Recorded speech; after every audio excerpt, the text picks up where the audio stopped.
ॐ सहना भवतु सहनौ भुनक्तु सह वीर्यं करवावहै तेजस्विनावधीतमस्तु मा विद्विषावहै। ॐ शान्ति शान्ति शान्तिः। ॐ सर्वधर्मस्थापकस्तं सर्वधर्मस्वरूपकः आचार्यानं महाचार्य रामकृष्णाय ते नमः। শ্রী শ্রী রামকৃষ্ণ লীলা প্রসঙ্গ আমাদের হচ্ছিল গুরুভাবে মথুরের প্রতি কৃপা। এই অধ্যায় আমাদের চলছিল। গতদিন আমাদের হয়েছিল যে ঠাকুর অনেককেই কিন্তু দেখে তার ভবিষ্যৎ সম্বন্ধে আগেই ইঙ্গিত দিয়ে দিতেন। তো যাই হোক, আমরা গতদিন যেটা পড়েছিলাম, একটি যুবক এসেছিল আনমনা, ভগবানের নামে তার অশ্রু আসছে এবং কীর্তন শুনে ভগবানের নামে সে যেন প্রায় মূর্ছা যায়, এমনই একজন এসেছিল কাশীপুরে। তো সেই অবস্থাতে আমরা দেখেছিলাম যে ঠাকুর কি বলছেন সেই যুবক সম্বন্ধে। পরবর্তীকালে সেই যুবক কিন্তু অন্য পথে যায় এবং সাধারণ জীবনযাপন করেন, এইটাই আমরা দেখেছিলাম। যে এবং স্বামীজির কথা নিয়ে আমাদের গত দিনের আলোচনা হয়েছিল। জ্ঞানমিশ্রা ভক্তির কথা আমরা গতদিন আলোচনা করছিলাম, যে ঠাকুর এইটিই শেখাতেন এবং স্বামীজিকেও কিন্তু তাই করিয়েছিলেন ঠাকুর, এবং আমাদের জন্য ঠাকুর সেইটিই বলে গেছেন স্বামীজির মাধ্যমে, যে এই যুগের জন্য কিন্তু জ্ঞানমিশ্রা ভক্তির বিশেষ প্রয়োজন।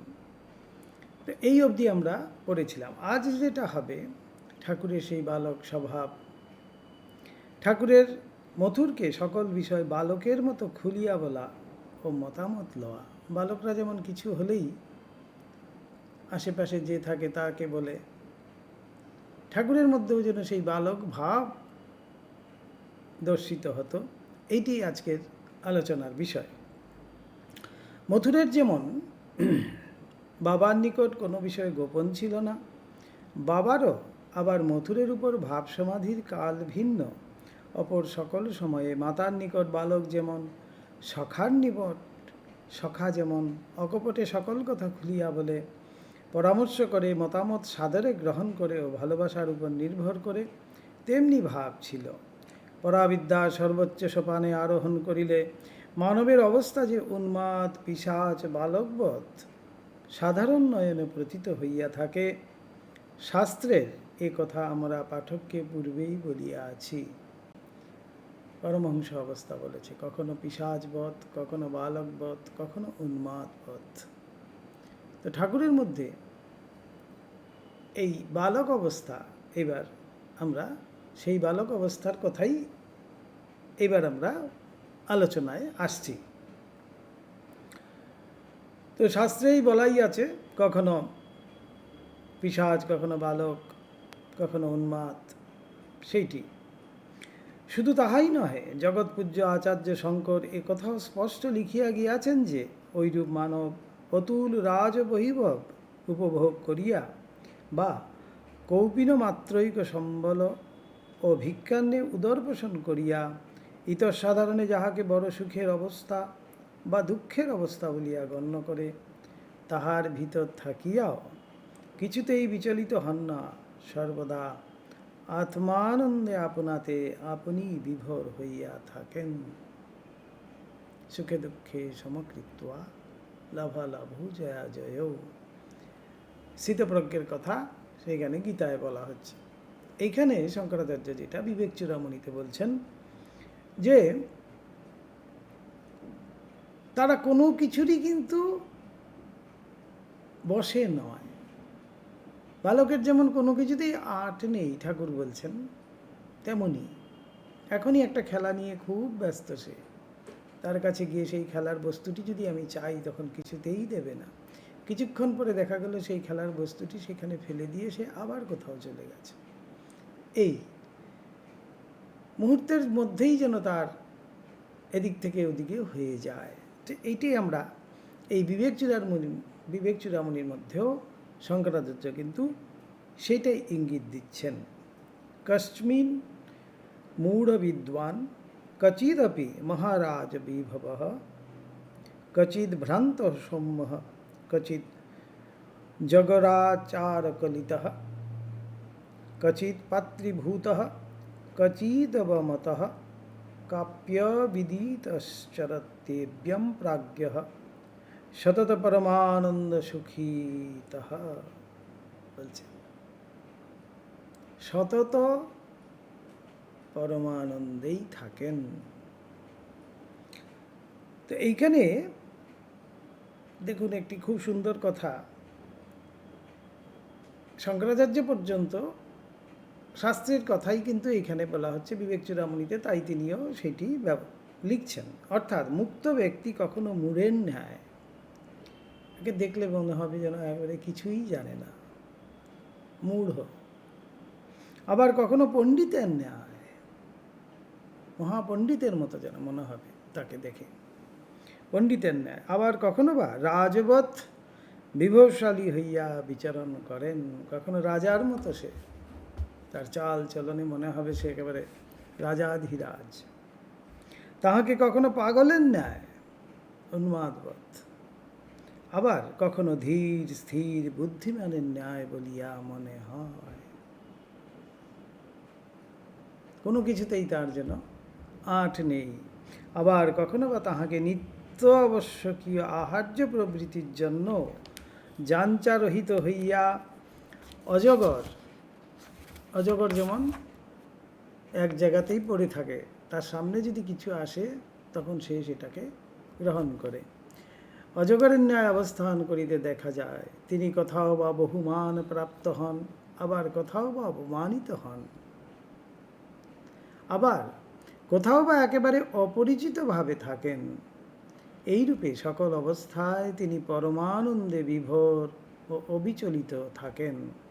জীবনমুক্ত পুরুষদিগের সম্বন্ধেই যখন ওই কথা, তখন মহামহিম অবতার পুরুষদিগের ওই রূপে সর্বাবস্থায় অবিচলিত থাকা ও বালকবৎ ব্যবহার করাটা আর অধিক কথা কি? অতএব মথুরের সহিত ঠাকুরের ঐরূপ আচরণ কিছু বিচিত্র নহে, কিন্তু মথুরের তাহার সহিত ঐরূপ ঘনিষ্ঠ সম্বন্ধে আবদ্ধ থাকিয়া এতকাল কাটাইতে পারাটা বড় কম ভাগ্যের কথা নহে। এইরকম যিনি মুক্ত পুরুষের কথাই এখানে বলা হচ্ছে, যে অবতার পুরুষের যখন এই অবস্থা, তার সাথে সঙ্গ দেওয়া, তার সাথে থাকা, তার সেবা করা, সেটি কিন্তু কম ভাগ্যের কথা নয়। তো এইখানেই বলা হচ্ছে যে মথুরের ভাগ্যের কথা যদি আমরা বলি, তাহলে তিনি কতখানি ভাগ্য নিয়ে এসছিলেন। তো এই মথুরের সাথে ঠাকুরের এমনই যেন সম্বন্ধ ছিল। কখনো বলছে বালক যেমন মায়ের কাছে বলে, সখা যেমন সখার কাছে বলে, তেমনি যেন ঠাকুর সমস্ত কথা মথুরের কাছে বলতেন। কি একটা মধুর সম্বন্ধই না ঠাকুরের মথুরের সহিত ছিল।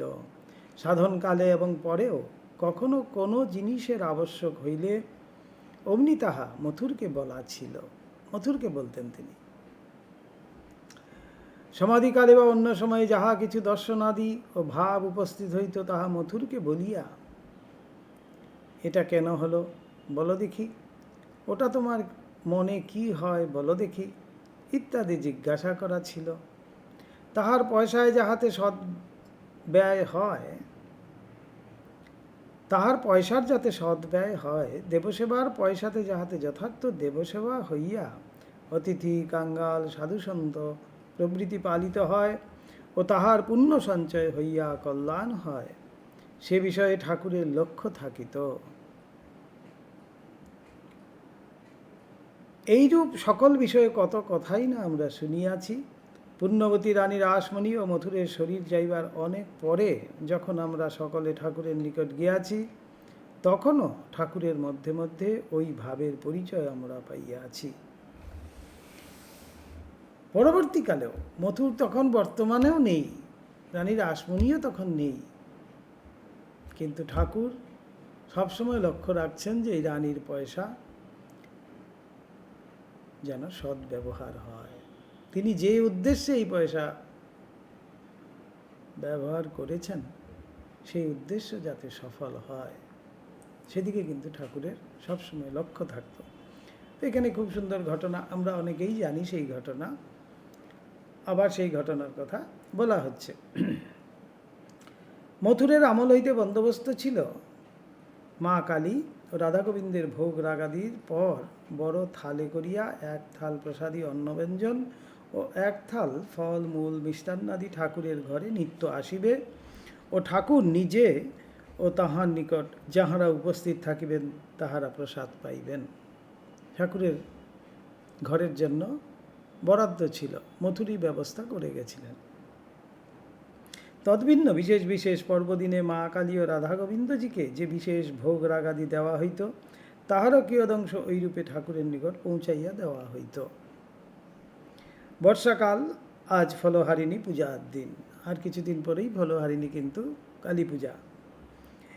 এদিনে ঠাকুরবাড়িতে বেশ একটি ছোটোখাটো আনন্দোৎসব হইত। শ্রী শ্রী জগন্মাতা কালিকার বিশেষ পূজা করিয়া নানা প্রকারের ফল মূল ভোগ নিবেদন করা হইত। আজও তদ্রূপ হইতেছে, নহবত বাজিতেছে। ঠাকুরের নিকট অদ্য যোগানন্দ স্বামীজি প্রভৃতি কয়েকটি ভক্ত উপস্থিত আছেন। বিশেষ বিশেষ পর্বদিনে ঠাকুরের শরীর মনে বিশেষ বিশেষ দেবভাব প্রকাশিত হইত।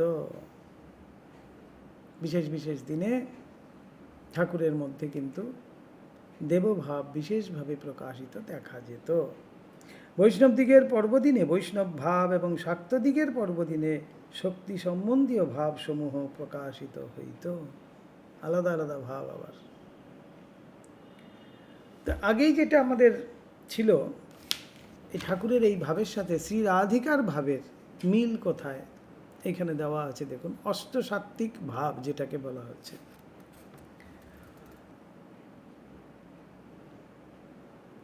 বলছেন, বৃন্দাবনের শ্রীমতী রাধারানীর যে সর্বাঙ্গ সম্পূর্ণ ঊনবিংশ প্রকার অষ্টসাত্ত্বিক শারীরিক বিকার শ্রীকৃষ্ণ প্রেমে প্রকাশ পাইত, যথা হাস্য, ক্রন্দন, অশ্রু, কম্প, পুলক, স্বেদ, মূর্ছা ইত্যাদি, এগুলোই হলো কি অষ্টসাত্ত্বিক ভাব।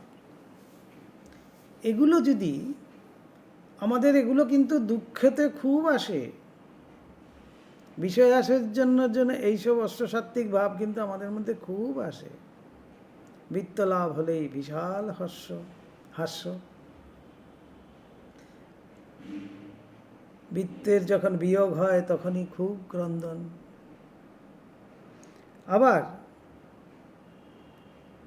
কারুর বিয়োগ হয়েছে, আপনজনের বিয়োগ হয়েছে, অশ্রু। এগুলো সব আমাদের আছে। কিন্তু দেখুন, এটা দুটো দিক, কিন্তু একটা দিক থেকে এগুলোও আছে, আবার আরেকটা দিক থেকে, এটা যদি আধ্যাত্মিক দিক থেকে ভগবানের জন্য যদি এই ভাব আসে, এই অষ্টসাত্ত্বিক ভাব, তখনই সেটাকে বলা হবে সাত্ত্বিক। না হলে কিন্তু সেটি সমস্তই তামসিক। অশ্রু, কম্প তো যখন তখন আমরা কেঁপে উঠছি, কিছু একটু হলেই কেঁপে উঠলাম, তাই নয়? তারপরে পুলক তো আমরা, আমাকে কেউ একটু ভালো বললেই আমি পুলকিত হই। তো পুলক আমাদের হরদম হচ্ছে। কিন্তু আবার স্বেদ মানে হলো কি ঘাম। এই গরমকালে স্বেদ তো আপনিই হচ্ছে। মূর্ছা তো আমাদের যে কোনো সময় মূর্ছা হয়। বিশেষ কোনো একটা খবর পেলাম যে অমুক আর নেই, কি আমার চাকরিটি চলে গেছে, আমার এরকম এরকম সম্পত্তি ছিল পুরো চলে গেছে, আমার নামে কেস করে দিয়েছে, আমার নামে বদনাম করে দিয়েছে, তখন প্রায় আমরা মূর্ছাগত হই, প্রায় মূর্ছাগত হই। তো এই অষ্টসাত্ত্বিক যে ভাব, এটা কিন্তু তখন আর সাত্ত্বিকতা থাকে না, তখন সেটাতে তামসিক হয়ে যায়। তো তামসিক ভাবও কিন্তু আছে, তার ঠিক বিপরীত আমাদের মধ্যেও কিন্তু সেই সব ভাব সমস্ত আসে। যেমন বলা হচ্ছে, আমরা যখন ঘুমোই, ঘুমানো মানেই হলো গিয়ে সুষুপ্তিতে যাওয়া। সুষুপ্তিতে যখন আমরা যাই, সেটাকেই যেটা আমরা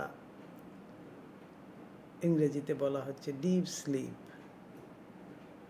সুষুপ্তি মানেই হলো সেই সময় আমি কিন্তু কিছুই বলতে পারি না, সম্পূর্ণ শরীরটা পড়ে থাকে, আমি কিন্তু নিশ্চুপ হয়ে যাই।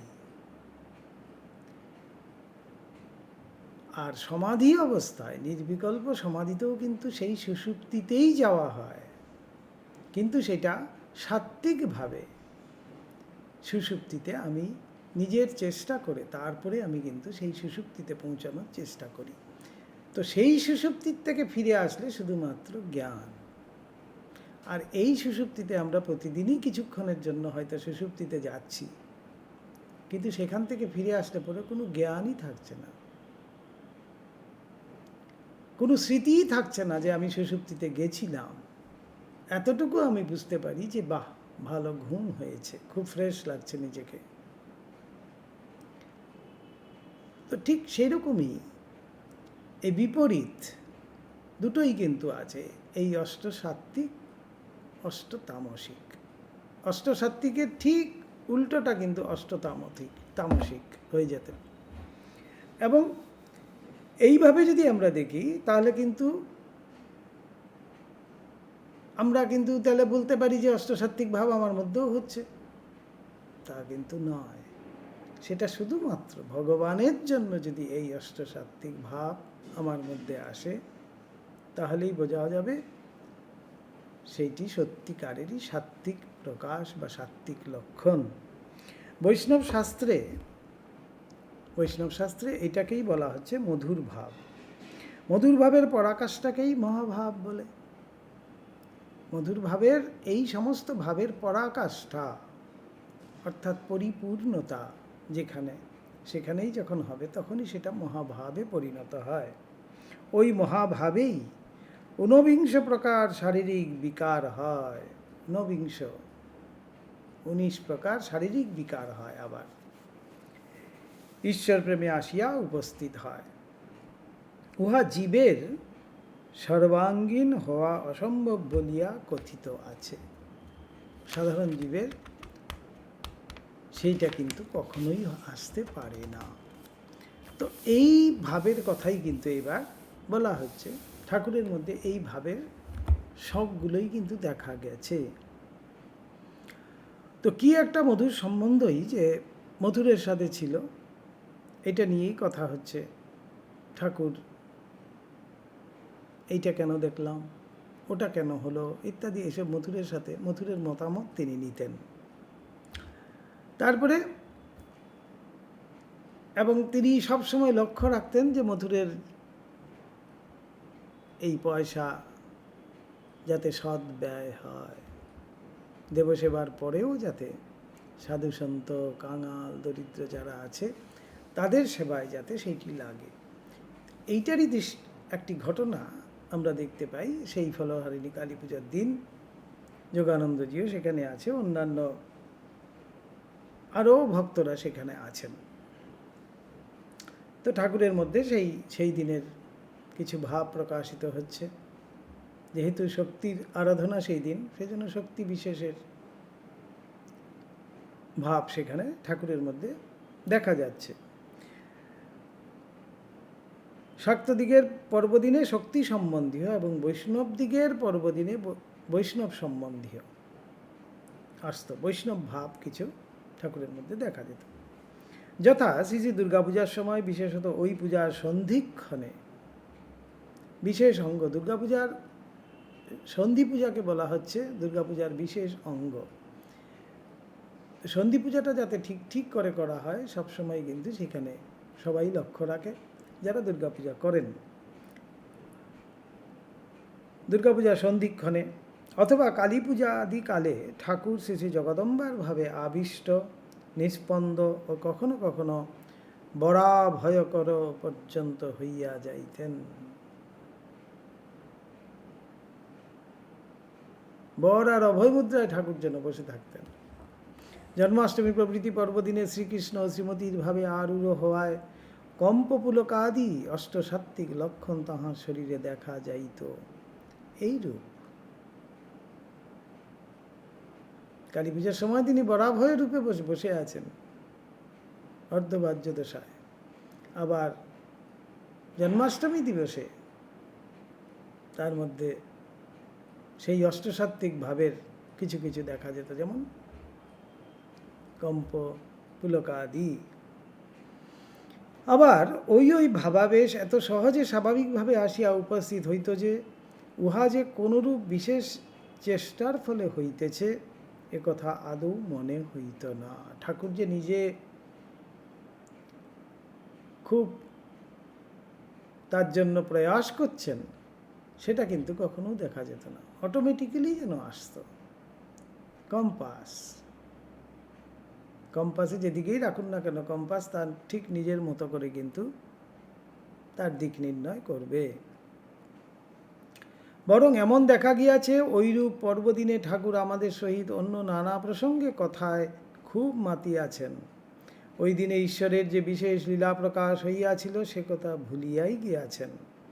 এমন সময় হঠাৎ তাহার মন ওই সকল বাহিরের ব্যাপার হইতে গুটাইয়া একেবারে ঈশ্বরের ওই ভাবে যাইয়া তন্ময় হইয়া পড়িল। হয়তো ভুলেই গেছিলেন ওই দিন যে বিশেষ ভাব, বিশেষ একটা দিন, পর্বের দিন।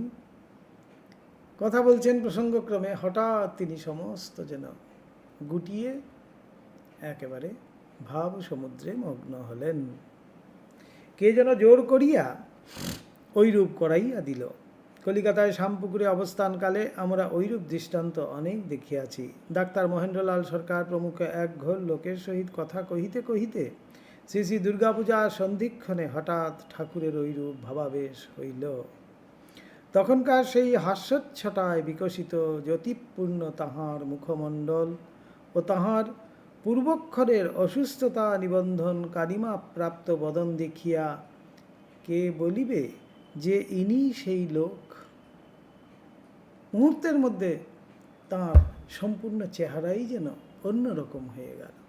একটু আগেই তিনি রোগে শোকে তপ্ত হয়ে মলিন, তাঁর চেহারার মধ্যে মলিনতা দেখা যাচ্ছে। কিন্তু এই অবস্থায়, ভাব অবস্থায় তাকে যখন দেখছে, একেবারে জ্যোতি যেন বের হচ্ছে সেই মুখ থেকে। তো কে বলবে যে ইনি সেই লোক? কে বলিবে ইহার কোনো অসুস্থতা আছে? একেবারে এই হলো গিয়ে সাত্ত্বিক ভাব। অদ্যকার ফলহারিণী পূজার দিনেও ঠাকুরের শরীর মনে মধ্যে মধ্যে ঐরূপ ভাবাবেশ হইতেছে। কখনো বা তিনি আনন্দে উৎফুল্ল হইয়া পঞ্চমবর্ষীয় শিশুর ন্যায় মার নাম গাহিয়া আনন্দে নৃত্য করিতেছেন। সকলে মুগ্ধ হইয়া সে অপূর্ব বদন স্ত্রীর প্রতি চাহিয়া রহিয়াছেন এবং সে অদৃষ্টপূর্ব দেবমানবের সঙ্গগুণে মনে কত প্রকার অপূর্ব দিব্য ভাব অনুভব করিতেছেন। ভাবলেও কত আনন্দ। ঠাকুর নাচছেন, তার সেই শ্রীবদন দেখে সবাই একেবারে পুলকিত, তাদের মনেও যেন সেই সাত্ত্বিক ভাব জাগরিত হচ্ছে।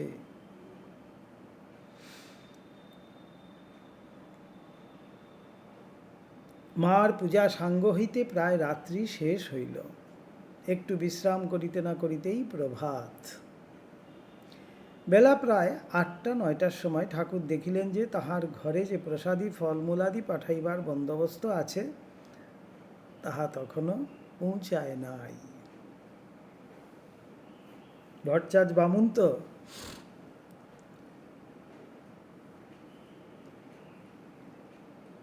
আমরা হয়তো ভাবব যে বামুনের পোটলা বাঁধার একটা স্বভাব, বামুনের কিন্তু একটা বদনামই আছে, পোটলা বাঁধতে উস্তাদ। তো ঠিক এখানেও কিন্তু যোগানন্দজিও কিন্তু তাই ভেবেছিলেন। এই মজার ব্যাপার। তো ঠাকুর দেখলেন যে তার ঘরে যে সেই থালার ব্যবস্থা করা আছে, সেই থালা এখনো এসে পৌঁছায়নি। কালীঘরের পূজারী ভাতুষপুত্র রামলালকে ডাকিয়া উহার কারণ জিজ্ঞাসা করিলেন। তিনি কিছুই বলিতে পারিলেন না। বলিলেন, সমস্ত প্রসাদী দ্রব্য দপ্তরখানায় খাজাঞ্চি মহাশয়ের নিকট যথারীতি প্রেরিত হইয়াছে। সেখান হইতে সকলকে যাহার যেমন পাওনা বরাদ্দ আছে বিতরিত হইতেছে, কিন্তু এখানকার ঠাকুরের জন্য এখনো কেন আসে নাই বলিতে পারি না। রামলাল দাদার কথা শুনিয়াই ঠাকুর ব্যস্ত ও চিন্তিত হইলেন। ব্যস্ত হয়ে পড়েছেন। আরে আরে আরে, এখানকার বরাদ্দ, আমার পাওনাটা আমাকে দেবে না? তার কি সূক্ষ্ম কারণ আছে সেটা আমরা পরবর্তীকালে দেখছি। ঠাকুর একেবারে ব্যস্ত ও চিন্তিত হইলেন। কেন এখনো দপ্তরখানা হইতে প্রসাদ আসিল না? ইহাকে জিজ্ঞাসা করেন, উহাকে জিজ্ঞাসা করেন, আর ওই কথাই আলোচনা করেন। এবার প্রসাদ নিয়ে পড়েছেন। এইরূপে অল্পক্ষণ অপেক্ষা করিয়া যখন দেখিলেন তখনও আসিল না, তখন চটি জুতাটি পড়িয়া নিজেই খাজাঞ্চির নিকট আসিয়া উপস্থিত। চটি জুতো পায়ে গলিয়ে চটচট করে গিয়ে ঠাকুর খাজাঞ্চির কাছে গিয়ে হাজির। বলে, কি হলো মশাই, ভুলে গেলেন নাকি? এই বলিলেন, হাঁ গা, ও ঘরের, নিজের ঘর দেখাইয়া, বরাদ্দ পাওনা এখনো দেওয়া হয়নি কেন? ভুল হলো নাকি? চিরকেলে মামুলি বন্দোবস্ত। আমি যতদিন আছি তার জন্য এই বন্দোবস্ত কিন্তু আছে, খুবই মামুলি বন্দোবস্ত যদিও, কিন্তু এই বন্দোবস্ত করা আছে। মামুলি বন্দোবস্ত এখন ভুল হয়ে বন্ধ হবে, বড় অন্যায় কথা। খাজাঞ্চি মহাশয় কিঞ্চিত অপ্রতিভ হইয়া বলিলেন, এখনো আপনার ওখানে পৌঁছায়নি? বড় অন্যায় কথা, আমি এখনই পাঠাইয়া দিতেছি। খাজাঞ্চি তখন ব্যবস্থা করলেন। স্বামী যোগানন্দ তখন বালক, কত আর যুবক তখন বলতে গেলে। সৎকুলে বনেদি সাবর্ণ চৌধুরীদের ঘরে জন্ম, বড় বংশে জন্ম, কাজেই মনে বেশ একটু অভিমানও ছিল। বড় বংশে জন্ম তো একটু অভিমানও ছিল। ঠাকুরবাড়ির খাজাঞ্চি, কর্মচারী, পূজারী প্রভৃতিদের একটা মানুষ বলিয়াই বোধ হইত না। তারা হলো বেতনভোগী কর্মচারী।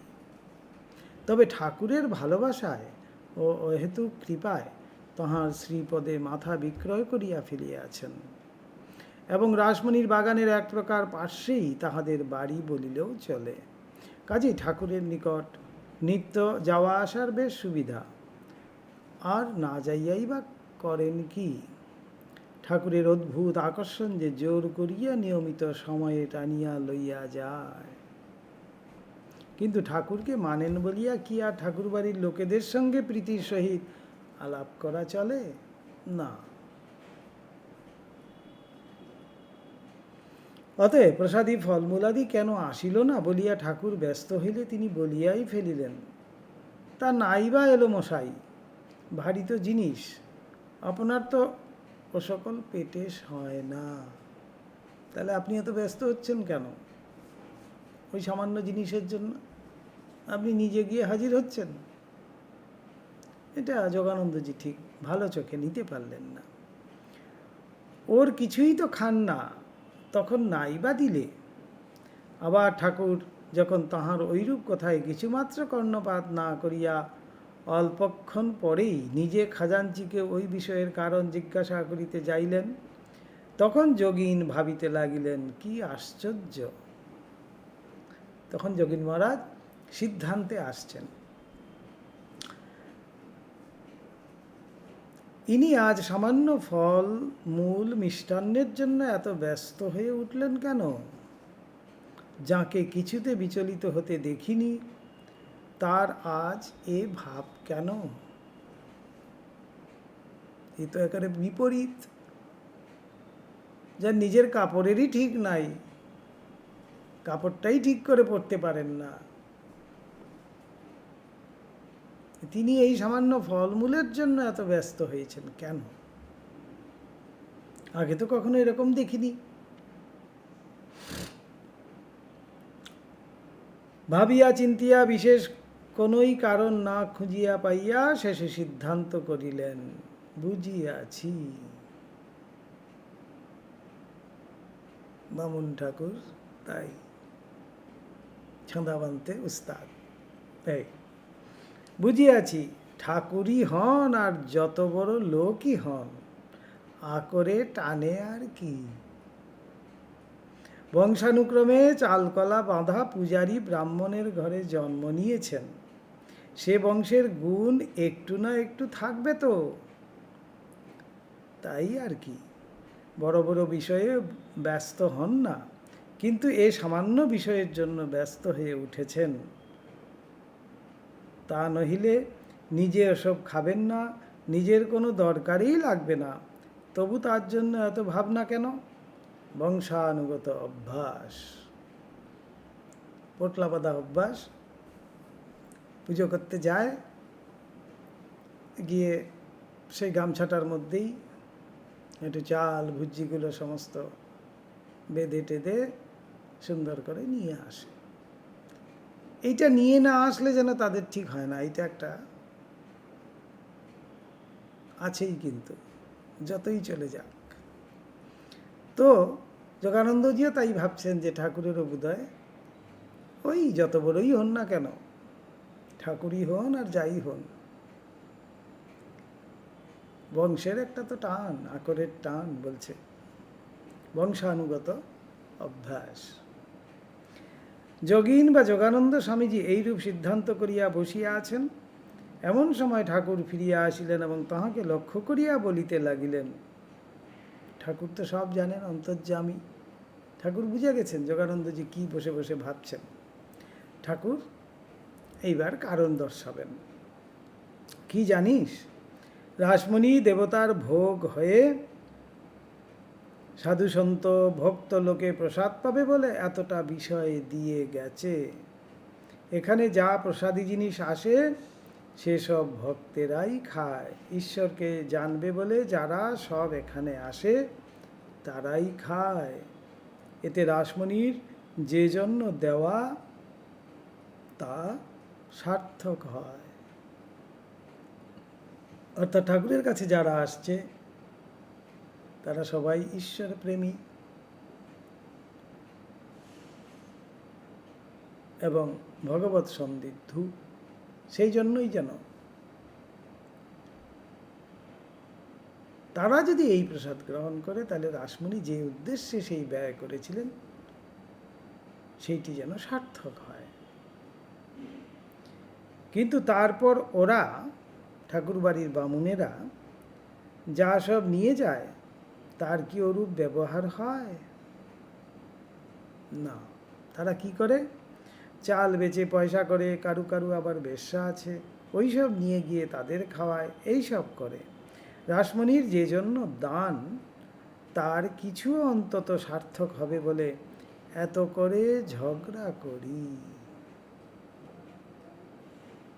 এই সামান্য একটা ফল মিষ্টির থালা, সেইটা নিয়ে ঠাকুরের কি চিন্তা, কত দূর অবধি তিনি চিন্তা করেছেন, এইটি যদি আমরা ভাবি তাহলে কিন্তু তার প্রতি শ্রদ্ধা যেন আরো আরো আরো বর্ধিত হয়ে যায়।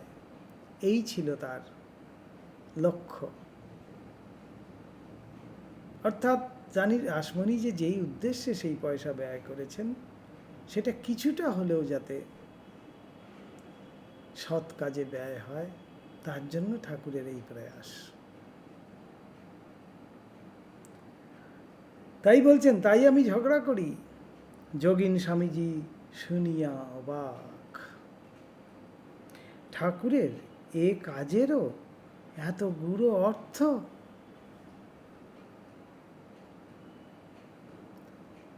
সেই যোগানন্দজি বলছেন যে আগে তো কখনো দেখিনি সেরকমভাবে তাকে ব্যস্ত হতে, আজকে দেখছি এই সামান্য ফল মিষ্টান্নাদির জন্য তিনি একেবারে এত চিন্তিত, এত ব্যস্ত। তা না, চটি জুতা পায়ে দিয়ে সোজা গিয়ে একেবারে খাজাঞ্চির কাছে হাজির, কেন এলো না, রীতিমতো দরবার করতে চলে গেছেন। তো যোগানন্দজি খুব আশ্চর্য হয়েছিলেন প্রথমে। এইবার ঠাকুরের মুখ থেকে এই কারণ শোনার পরে তিনি আরও বেশি অবাক হলেন, ভাবলেন যে ঠাকুরের প্রত্যেকটি কাজেরই এত গূঢ় অর্থ সে তো বুঝতে পারি না। এই একটি সামান্য কাজের মধ্যেও কি গূঢ় অর্থ রয়েছে সেটি এবার দেখার। এইরূপে কি একটা মধুর সম্বন্ধই না ঠাকুর মথুরের সহিত পাতাইয়াছিলেন। মথুরের ভালোবাসা ঘনীভূত হইয়া শেষে যে বাবা অন্তঃপ্রাণ হইয়াছিল, তাহা যে ঠাকুরের এইরূপ অহেতুক কৃপার ফলে এ কথা বেশ বুঝিতে পারা যায়। তাহার পর ঠাকুরের বালকবৎ অবস্থা মথুরকে কম আকর্ষণ করে নাই। সাংসারিক সকল বিষয়ে অনভিজ্ঞ বা বালকের প্রতি কাহারও মন না আকৃষ্ট হয়। একটা ছোট্ট বালক, তার প্রতি প্রত্যেকেই কিন্তু খুব প্রেমের সম্পর্ক থাকে, তার প্রতি প্রত্যেকেই কিন্তু আকৃষ্ট হয়। কেন? সে বালক বলেই, সাংসারিক কোনো কিছুই তাকে এখনো স্পর্শ করেনি, নিষ্পাপ একেবারে। সেই জন্যই এত নির্মল বলেই সবাই কিন্তু তার প্রতি আকর্ষিত হয়। স্বামীজি এক জায়গায় খুব সুন্দর বলছেন যে একটি বাড়িতে যদি একটি বাচ্চা থাকে, সেই বাচ্চাটি হলো গিয়ে বাড়ির কর্তা। কেননা যা কিছু বাড়িতে ঘটানো হবে বা যা কিছু ঘটবে, যা কিছু কাজ হবে, সমস্ত সেই বাচ্চাটাকে কেন্দ্র করেই কিন্তু হবে। তাহলে দেখুন, বাচ্চাটি কিছুই জানে না, কিছুর মধ্যেও কিন্তু সেই নেই, তাকে এখনো সাংসারিক কোনো কিছুই তাকে স্পর্শ পর্যন্তও করেনি। শুধুমাত্র তার সেই সরলতার জন্যই সেই বাড়ির কর্তা হয়ে বসে আছে। বাড়ির প্রত্যেকে কিন্তু তার জন্যই চিন্তা করছে, তাকে কেন্দ্র করেই সমস্ত কাজ করছে। একটু জোরে কথা বলতে গেলেই বলবে, দাঁড়াও দাঁড়াও, ও ঘুমোচ্ছে, আস্তে কথা বলো। কেউ একটু শব্দ করলেই বলবে, আরে কোনো কাণ্ডজ্ঞান নেই, বাড়িতেও ঘুমোচ্ছে এখন, কি বাড়িতেও খেলছে, কোনো কিছু করা যাবে না। অর্থাৎ বাড়ির কর্তা তাহলে কে হলো? সেই বাচ্চাটি। কিন্তু তো এখানেই বলা হচ্ছে যে যদি কর্তা হতেই হয়, তাহলে প্রধান আমাদের যোগ্যতা দরকার সরলতা, পবিত্রতাই হলো গিয়ে একমাত্র যা কিনা আমাদেরকে একেবারে নেতার আসনে বসিয়ে দিতে পারে। আমরা সবার উপরে উঠে যেতে পারি, সবার মান্যি পেতে পারি, এটাই বলা হচ্ছে। তো এমনই নিষ্পাপ অমলিন বালক স্বভাব যে, তার দিকে আকৃষ্ট কে না হবে। এই জন্য মথুর আরও বেশি আকৃষ্ট হয়েছিলেন। নিকটে থাকিলে ক্রীড়ামত্ততায় পাছে তাহার কোনো অনিষ্ট হয় বলিয়া ভয়চকিত নয়নে তাহার অকারণ মধুর চেষ্টাদি দেখিতে ও তাহাকে রক্ষা করিতে কে না ত্রস্তভাবে অগ্রসর হয়। একটা বাচ্চা যখন কাছে থাকে, আমাদের নজর কিন্তু প্রত্যেকের নজর ওই বাচ্চাটির উপরেই থাকে। সে না কিছু মুখে দিয়ে দিল, সে না কোথাও পড়ে যায়, সে কোথাও লেগে যায়, প্রত্যেকেই আমরা কিন্তু সেই বাচ্চাটার দিকেই কিন্তু নজর দিচ্ছি। ঠিক মথুরেরও যেন তেমনই ছিল। ঠাকুর এমনই বালক স্বভাব ছিলেন, সেই জন্য ঠাকুরের প্রত্যেকটি, ঠাকুরকে রক্ষা করার জন্য তিনি সব সময় ঠাকুরের সাথে সাথে যেন ঘুরছেন। আর ঠাকুরের বালক ভাবটাতে তো আর কৃত্রিমতা বা ভানের লেশমাত্র ছিল না। এই যে বালক ভাব ঠাকুরের মধ্যে, এইটি ঠাকুর যে জোর করে আনছেন, কৃত্রিমভাবে তিনি সেটাকে আরোপিত করছেন তা কিন্তু নয়। স্বভাবতই তিনি এমনই, সেই জন্যই আরও বেশি আকর্ষণ হতো। যখন তিনি ওইভাবে থাকিতেন তখন তাহাকে ঠিক ঠিক আত্মরক্ষণা সমর্থ বালক বলিয়াই বোধ হইত। কাজেই তেজিয়ান বুদ্ধিমান মথুরের তাহাকে সকল বিষয়ে রক্ষা করিবার সতই যে একটা চেষ্টার উদয় হইবে, তাহাতে আর বিচিত্রতা কি? ছোট্ট বালককে যেমন আমরা সবসময় রক্ষা করতে ব্যস্ত হই, মথুরও ঠিক সেইভাবে ঠাকুরকে সর্বাবস্থাতে রক্ষা করার জন্যই যেন ব্যস্ত হয়ে থাকতেন এবং সতর্ক থাকতেন। অতএব একদিকে মথুর যেমন ঠাকুরের দৈব শক্তির উপর নির্ভর করিতেন, অপরদিকে তেমনি আবার তিনি বাবাকে অনভিজ্ঞ বালক জানিয়া সর্বদা রক্ষা করিতে প্রস্তুত থাকিতেন। কি সুন্দর দুটোর দেখুন সমাহার। একদিকে তিনি জানেন যে একেবারে দৈব যত কিছু আছে সব এই বাবার থেকেই আমি পাব, দৈব এমন কিছু নেই বাবার সম্ভব নয়, বাবার দ্বারা সব সম্ভব। কিন্তু এই সাংসারিক ব্যাপারগুলোতে বাবা সম্পূর্ণ অনভিজ্ঞ, সেই জন্য তাঁকে রক্ষা করার দায়িত্ব কিন্তু সম্পূর্ণ আমার। সেই জন্য তিনি সর্ব অবস্থাতেই তাঁকে রক্ষা করে চলতেন, সর্বদা রক্ষা করিতে প্রস্তুত থাকিতেন। সর্বজ্ঞ গুরুভাব অল্পজ্ঞ বালকভাবের বাবাতে স্বল্পজ্ঞ গুরুভাব, কি সুন্দর দুটো মেলাচ্ছেন দেখুন। গুরুভাবের সর্বজ্ঞত, সব কিছু জানেন তিনি, পরম জ্ঞানী। আবার অল্পজ্ঞ বালক ভাব, অল্প অল্প জানেন, সব কিছুতে কিছুই জানেন না প্রায় এই সাংসারিক ব্যাপারগুলোতে। অল্পজ্ঞ বালক ভাবের বাবাতে এইরূপ বিচিত্র সমাবেশ দেখিয়া, কি সুন্দর দুটো সমাবেশ ঠাকুরের মধ্যে, এই বিচিত্র সমাবেশ দেখিয়া মথুর বোধহয় মনে মনে স্থির করিয়াছিলেন যে সাংসারিক সকল ব্যাপারে এমনকি দেহ রক্ষাদি বিষয়েও তাহাকে বাবাকে রক্ষা করিতে হইবে। এই যে নির্দিষ্ট করা আছে, তিনি হলেন ঠাকুরের রসদদার। তো মথুর ভাবছেন যে দেহ রক্ষা পর্যন্ত সাংসারিক যত কিছু আছে সমস্ত, এবং এই ঠাকুরের এই দেহ রক্ষা পর্যন্ত আমাকেই কিন্তু দেখতে হবে।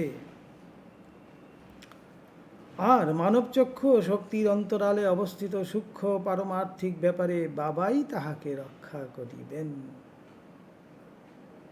পারমার্থিকের যত কিছু আছে সব দিক থেকে বাবাই আমাকে রক্ষা করবে, এমনই একটা সম্পর্ক স্থাপন হয়েছিল।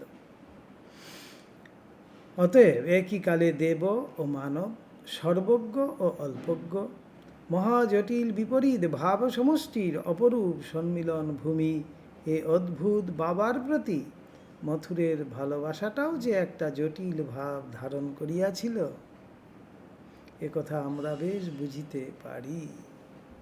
এদিকে জটিল তো বটেই, একবার যদি আমরা চিন্তা করি, যাকে আমি সর্বজ্ঞ বলে ভাবছি তাকে আবার অল্পজ্ঞ বলেও ভাবছি, অল্পজ্ঞ বলে তাকে আমি সর্ব অবস্থাতেই রক্ষা করার জন্য চেষ্টিত হচ্ছি, তাহলে সর্বজ্ঞতা কোথায় গেল? তাহলে সর্বজ্ঞ বলে ভাবছি কিভাবে?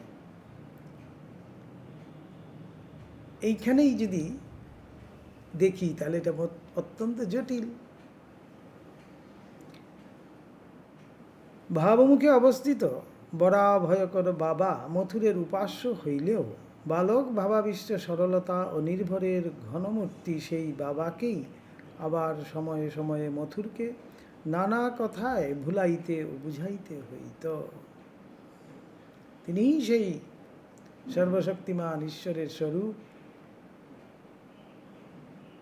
জানছেন, আবার কখনো কখনো তিনি অল্পজ্ঞ হিসাবে বালক ভাবাবিষ্ট সরলতা ও নির্ভরের ঘনমূর্তি বলছেন।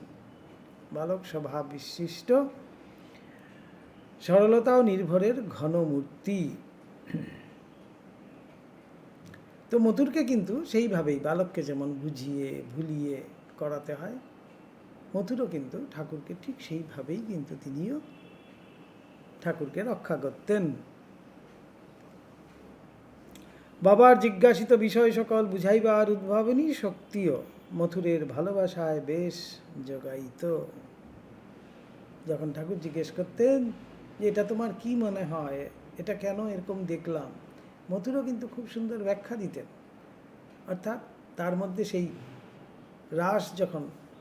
রাস যেন ঠেলে দিচ্ছে কেউ, উদ্ভাবনী শক্তি, সেখানেও যেন মথুর সুন্দর করে উত্তর দিতে পারতেন। মথুরের সহিত কথা কহিতে কহিতে হঠাৎ বহির্দেশে গমন করিয়া বাবা একদিন চিন্তায় মুখখানি শুষ্ক করিয়া ফিরিয়া আসিয়া মথুরকে বলিলেন, এ কি ব্যারাম হলো বলো দেখি। দেখলুম প্রস্রাবের দ্বার দিয়ে শরীর থেকে যেন একটা পোকা বেরিয়ে গেল। শরীরের ভিতরে এমন তো কারুর পোকা থাকে না, আমার এ কি হলো। ইতঃপূর্বেই যে বাবা হয়তো গূঢ় আধ্যাত্মিক তত্ত্ব সকল অপূর্ব সরলভাবে বুঝাইয়া মোহিত মুগ্ধ করিতেছিলেন, সেই বাবাই এখন বালকের ন্যায় নিষ্কারণ ভাবিয়া অস্থির। নানান জটিল গূঢ় তত্ত্ব সব এক্ষুনি বোঝাচ্ছিলেন। সেই মানুষটি পর মুহূর্তে বলছেন, একেবারে চিন্তিত শুষ্ক মুখ করে এসে বলছেন, এইটা কি হলো। মথুরের আশ্বাস বাক্য এবং বুদ্ধির উপর নির্ভর করিতেছেন। মথুরকেই জিজ্ঞেস করছেন এই জন্য। মথুর শুনিয়াই বলিলেন, ও তো ভালোই হয়েছে বাবা, সকলের অঙ্গেই কামকীট আছে, উহাই তাদের মনে নানা কুভাবের উদয় করে কুকাজ করায়। মার কৃপায় তোমার অঙ্গ থেকে সেই কামকীট বেরিয়ে গেল, এতে এত ভাবনা কেন। বাবা শুনিয়াই বালকের ন্যায় আশ্বস্ত হইয়া বলিলেন, ঠিক বলেছ, ভাগ্যিস তোমায় একথা বললুম, জিজ্ঞাসা করলুম। বলিয়া বালকের ন্যায় ওই কথায় আনন্দ প্রকাশ করিতে লাগিলেন। এমনই বালক ভাব তার। বলে দিচ্ছেন মথুরবাবু, ঠাকুরও ঠিক বুঝে নিয়ে খুব আনন্দিত। কথায় কথায় একদিন বাবা বলিলেন, দেখো মা সব আমায় দেখিয়ে দেখিয়ে বুঝিয়ে দিয়েছেন, এখানকার ঠাকুরের নিজের সব ঢের অন্তরঙ্গ আছে, তারা সব আসবে, এখান থেকে ঈশ্বরীয় বিষয় জানবে, শুনবে, প্রত্যক্ষ করবে, প্রেম ভক্তি লাভ করবে। নিজের শরীর দেখাইয়া এ খোলটা দিয়ে মা অনেক খেলা খেলবেন। খেলা বললেই এখন ভয় করে, তো ঠাকুর বলছেন মা এখানে অনেক খেলা খেলবেন, অনেকের উপকার করবেন, তাই এই খোলটা এখনো ভেঙে দেননি। এই খোলটাকে আশ্রয় করেই তো এই খেলা চলবে, সেই জন্যই দেননি, রেখেছেন। তুমি কি বলো? মধুরকে জিজ্ঞেস করছেন, তার মতামত নিচ্ছেন। এ সবই মাথার ভুল না ঠিক দেখেছি বলো দেখি, মথুরকে জিজ্ঞেস করছেন বাচ্চাদের মতো।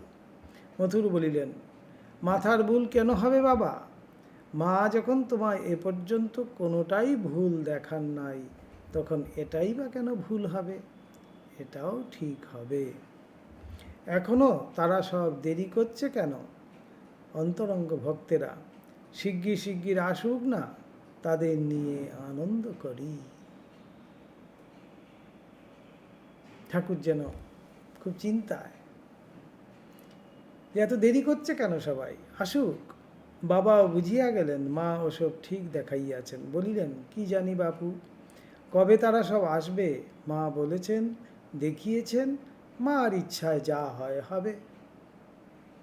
আবার মায়ের উপর নির্ভর করে ঠাকুর নিশ্চিন্ত হলেন। রানী রাসমণির পুত্র ছিল না, 4 কন্যা ছিল। মধুরবাবু তাহাদের মধ্যে তৃতীয়া ও কনিষ্ঠাকে পরপর বিবাহ করিয়াছিলেন। অবশ্য একজনের মৃত্যু হইলে অপরকে বিবাহ করিয়াছিলেন। জামাতাদিগের ভিতর বিষয় লইয়া পরে পাছে কোনো গণ্ডগোল বাধে, এজন্য বুদ্ধিমতী রানী স্বয়ং বর্তমান থাকিতে থাকিতে প্রত্যেকের ভাগ নির্দিষ্ট করিয়া চিহ্নিত করিয়া দিয়া যান। ওইরূপে বিষয় ভাগ হইবার পরে একদিন মথুরবাবুর পত্নী বা সেজগিন্নী অপরের ভাগের এক পুষ্করিণীতে স্নান করিতে যাইয়া সুন্দর শুষ্নী শাক হইয়াছে দেখিয়া তুলিয়া আনি লইয়া আসেন। কেবল ঠাকুর তাহার ওই কার্য দেখিতে পাইয়াছিলেন। তাহার ঐরূপ কার্য দেখিয়াই ঠাকুরের মনে নানা তোলাপাড়া উপস্থিত। এদিকে দেখুন বালক স্বভাব, অথচ কে কি করছে সমস্ত কিন্তু তিনি নজর রাখছেন। ভাগ হয়ে গেছে, আরেকজনের পুকুর সেটা, সেই পুকুর থেকে শুষ্নী শাক তুলে এনেছেন সেজগিন্নী, সেটা ঠাকুর দেখে নিয়েছেন। দেখে ঠাকুরের মধ্যে একেবারে তোলপাড় শুরু হয়েছে। না বলিয়া ওরূপে অপরের বিষয় সেজগিন্নী লইয়া গেল, বড় অন্যায়। না বলিয়া ওরূপে লইলে যে চুরি করা হয় তাহা ভাবিল না। আর অপরের জিনিসে ওরূপ লোভ করা কেন বাবু, ইত্যাদি ইত্যাদি, এইসব নিয়ে ঠাকুর একবার চিন্তায় পড়ে গেছেন। ওইরূপ নানা কথা ভাবিতেছেন। এমন সময় রানীর যে কন্যার ভাগে ওই পুষ্করিণী পড়িয়াছে তাহার সহিত দেখা। অমনি ঠাকুর তাহার নিকট ওই বিষয়ের আদ্যপান্ত বলিলেন। তিনি শুনিয়া এবং সেজগিন্নী যেন কতই অন্যায় করিয়াছে বলিয়া ঠাকুরের ঐরূপ গম্ভীর ভাব দেখিয়া হাস্য সংবরণ করিতে পারিলেন না। তাদের কাছে তো কিছুই নয়, আমরাও যদি দেখি আমাদের কাছে তো কিছুই নয়। আমরা নিত্য কত মিথ্যে কথা বলছি, কত জিনিস না বলে নিয়ে নিচ্ছি, কিন্তু ঠাকুরের কাছে একেবারে বলছেন প্রতিটি জিনিস একেবারে পরিচ্ছন্নতায় ভরা। কোথাও এতটুকু এরকম হবে। ঠাকুর কিন্তু গম্ভীর চিন্তিত হয়ে যার পুকুর তাকে এমনভাবে বলছেন যে সেজগিন্নী এরকম করেছে, এটা তো মোটেই উচিত না। তিনি তো ঠাকুরের এই অবস্থা দেখে হেসে কুটোপাটি, হাস্য সম্বরণ করিতে পারিলেন না। ব্যঙ্গ করিয়া বলিলেন, তাই তো বাবা, সে যে বড় অন্যায় করেছে। বাচ্চাদের যেমন বলি আমরা, ঠিক তো, খুব অন্যায় করেছে। এমন সময় সেজগিন্নীও তথায় আসিয়া উপস্থিত। তিনিও ভগ্নীর হাস্যের কারণ শুনিয়া পরিহাস করিয়া বলিলেন, বাবা, এ কথাটিও কি তোমার ওকে বলে দিতে হয়? দেখেছো বাবা, চুপ করে থাকো না, আবার এটা বলার কি দরকার হয়? কি কাণ্ড! সে সত্যিই বাচ্চাদের কাছে যেমন কিছু লুকানো যায় না, তারা যেটা সত্য সেটাই প্রকাশ করে সব সময়। তো ঠাকুরও সেরকম। সেজগিন্নী কিন্তু বাবাকে বলছেন যে, বাবা, এইটাও কি আবার বলে দিতে হয়? তুমি এটাও বলে দিলে। আমি পাছে ও দেখতে পায় বলে লুকিয়ে শাকগুলি চুরি করে নিয়ে এলুম, আর তুমি কিনা তাই বলে দিয়ে আমাকে অপদস্থ করলে। এই বলিয়া দুই ভগ্নীতে হাস্যের রোল তুলিলেন। তারা কিন্তু ঠাকুরকে নিয়ে মজাই করছেন এখানে দুইজনে মিলে। বলছেন, ও দেখতে পায় বলে আমি চুপচাপ চুরি করে নিয়ে এলাম, আর তুমি দেখে নিয়ে তুমি কিনা বলে দিলে। বলে দুইজনে মিলে খুব হাসছে। তখন ঠাকুর বলিলেন, তা কি জানি বাপু, যখন বিষয় সব ভাগযোগ হয়ে গেল তখন ওরূপে না বলে নেওয়াটা ভালো নয়। তাই বলে দিলুম যে উনি শুনে যা হয় বোঝাপড়া করুন। রানীর কন্যারা বাবার কথায় আরও হাসিতে লাগিলেন এবং ভাবিলেন, বাবার কি সরল উদার স্বভাব। এইসবই হলো গিয়ে বালক ভাবের পরাকাষ্ঠা। কতখানি সরল ছিলেন। শুনে নিয়েছেন যে সম্পত্তি ভাগ হয়ে গেছে। সম্পত্তি যখনই আরেকজনের হয়ে যায়, আরেকজনের সেখান থেকে একটি ঘাসও একটি পাতাও যখন আমি আনবো, না জিজ্ঞেস করে আনাটা সেটা চুরির সমান হয়ে যায়। বাচ্চাদেরকে যেমন শেখানো হয়, ঠাকুরও কিন্তু সেইটিই ধরে বসে রয়েছে। সেই জন্য যখনই দেখলেন যে সেজগিন্নি এরকম শাক তুলে এনেছেন, তিনি তাকে গিয়ে বলে দিলেন। এক পক্ষে বাবার এইরূপ বালক ভাব, অপরদিকে আবার অন্য জমিদারের সহিত বিবাদে মথুরের হুকুমে লাঠালাঠি ও খুন হইয়া যাওয়ায় বিপদে পতিত মথুর আসিয়া বাবাকে ধরিলেন। বাবা, রক্ষা করো। নরহত্যার দায়ে দায়ী হয়ে গেছেন মথুর।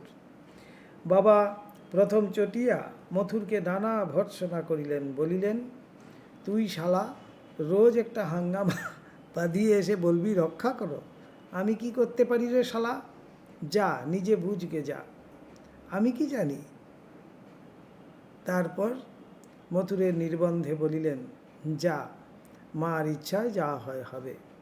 বাস্তবিকই সে বিপদ কাটিয়া গেল। প্রথমে খুব বকে দিচ্ছেন, তারপরেই আবার বলছেন যা হোক। ঠাকুর কিন্তু মনে মনে ইচ্ছা করলেন যে মথুরকে উদ্ধার করবেন, তাই বললেন যে মায়ের কৃপায় যা হয় হবে। এই ছিল ঠাকুর আর মথুরের সম্পর্ক। কি মধুর সম্পর্ক এটি যদি আমরা ভাবি। এবং এই মধুরতা এসছেই ঠাকুরের এই বালক স্বভাবের জন্যই কিন্তু। তো আজকে এই পর্যন্তই।